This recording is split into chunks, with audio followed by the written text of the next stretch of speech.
Hi everyone, আপনারা সবাই কেমন আছেন? আশা করি ভালো আছেন।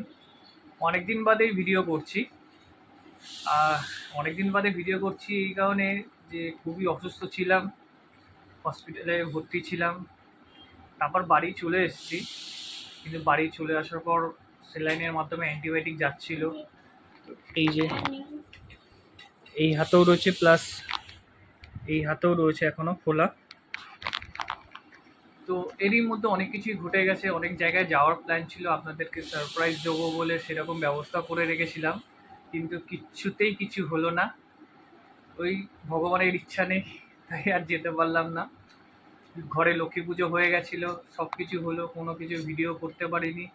সেই সময় আমি ছিলামও না, হসপিটালে ছিলাম। তো এই নিয়েই চলছিল। এখন আপাতত সুস্থ আছি, এখন মোটামুটি ঠিকঠাক আছি। আজকেই আমার হাতে চ্যানেল ফ্যানেল সব খোলা হয়েছে, আর আজকে লাস্ট অ্যান্টিবায়োটিক ছিল আমার।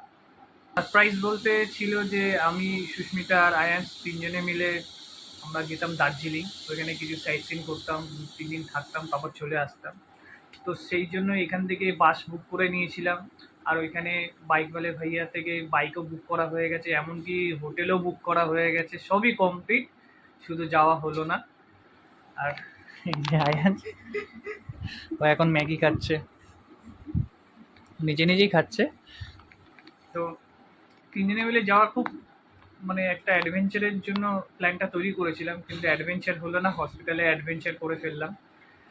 তো আর যেটা ভাগ্যে নেই সেটা বলে লাভ নেই কিছু। নিশ্চয়ই আবার হবে কোনো না একদিন, কোনো দিন আবার আপনাদের সঙ্গে শেয়ার করব সব। আপনারা, সামনে দশমীর ভিডিও ছিল, সেই ভিডিও এখনো এডিট করা হয়নি। আশা করি 2-1 দিনের মধ্যে এডিট করে এটা ছেড়ে দেবো। আর কি বলবো, আর কিছু বলার নেই। তো আপনারা ভালো থাকবেন, সুস্থ থাকবেন, আবার দেখা হবে।